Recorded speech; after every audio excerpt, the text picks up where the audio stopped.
एक छोटी सी कहानी भगवान गौतम बुद्ध की ये बात शुरुआती दिनों की है, जब भगवान गौतम बुद्ध अपने शिष्यों के साथ भ्रमण पर निकले हुए थे। गांव शहर से शहर जाया करते थे, प्रवचन दिया करते थे, अपने शिष्यों को रोजाना कुछ ना कुछ नया पाठ पढ़ाते थे, उन्हें समझाते थे कि जिंदगी का मतलब क्या है।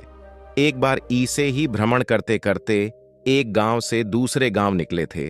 रास्ता काफी बड़ा लंबा था, चलते चलते देर हो गई। दोपहर का वक्त था, बड़ी जोर की प्यास लगी थी। एक बरगद का पेड़ के नीचे आराम करने के लिए रुक गए। अपने शिष्य से कहा, एक काम कीजिए, आप इस बरगद के पेड़ से 20 कदम दूर जाइए और 2 बार परिक्रमा लगाए, उसके बाद वापस आइए। शिष्य ने वैसे ही किया। वो 20 कदम गया, परिक्रमा लगाई, वापस आया। भगवान गौतम बुद्ध ने उससे पूछा कि एक बात बताइए, क्या आपको कहीं से ठंडी हवा महसूस हो रही थी? उस शिष्य ने बताया, उत्तर दिशा से आ रही थी, ठंडी हवा महसूस हो रही थी। भगवान गौतम बुद्ध ने कहा, आप उसी दिशा में जाइए, वहां कोई ना कोई पानी का स्थान होगा, बर्तन साथ लेकर जाइए, पानी लेकर वापस आना, सबको बड़ी प्यास लगी हुई है। शिष्य ने वैसे ही किया। वो गया, जाकर मालूम हुआ वाकई में वहां पानी का तालाब था, गांव का तालाब था। वहां गांव वाले कुछ ना कुछ एक्टिविटीज कर रहे थे। कोई अपने कपड़े धो रहा था, कोई खुद को नहला रहा था, कोई अपनी भैंसों को नहला रहा था। उस पूरे तालाब का माहौल गंदा हो रखा था। इतनी भीड़ वहां हो रखी था, सारा पानी मैला कर रखा था।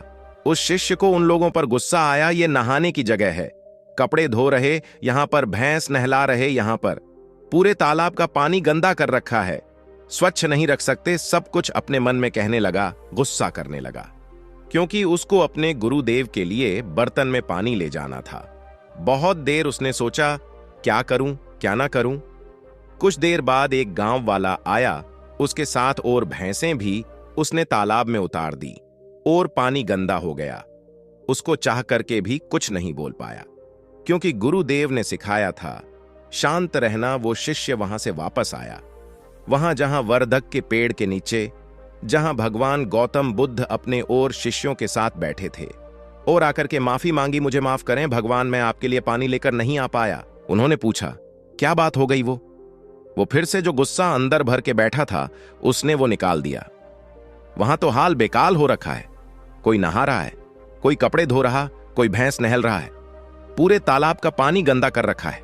वो गंदा पानी आपके लिए कैसे ले आता? आपको गंदा पानी कैसे पिलाता? भगवान गौतम बुद्ध ने कहा, शांत हो जाओ, यहीं हम थोड़ा देर रुकेंगे, फिर आगे बढ़ेंगे। भगवान गौतम बुद्ध ने अपने शिष्यों के साथ बरगद के नीचे थोड़ी देर विश्राम किया।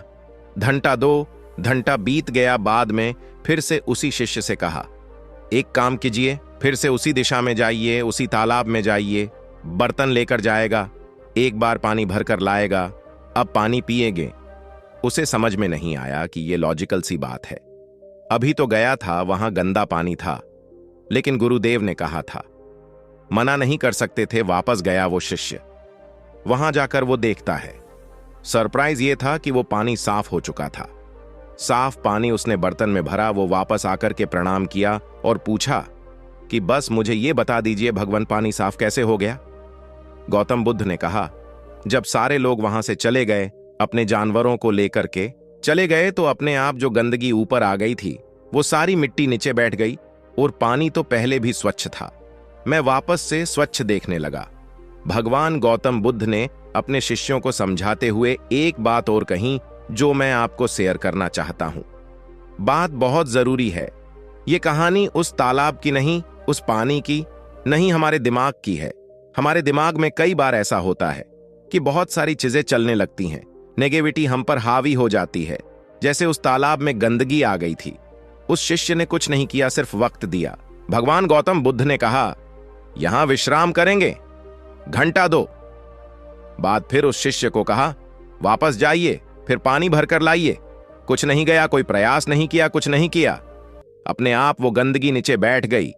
वैसे ही माउंट में जब नकारात्मक सोच हावी हो जाए तो कुछ नहीं करना, अपने आप को टाइम देना है। आपको लगता है कि आपका गुस्सा हावी हो जाता है, आप लड़ने के मूड में आ चुके हैं, उल्टा सीधा बोलना है, उस समय कंट्रोल करें, अपने माइंड को शांत रखें, कूल रखिए।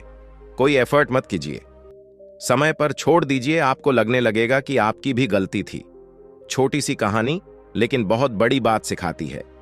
वक्त दीजिए, समय दीजिए। वक्त देने से तालाब का पानी साफ हो सकता है। माइंड में जो गंदगी है वो नीचे बैठ सकती है और जो पॉजिटिविटी है वो आप पर हावी हो सकती है। खुश रहे, प्रश्न रहिए, अपने आसपास के माहौल को पॉजिटिव रखें।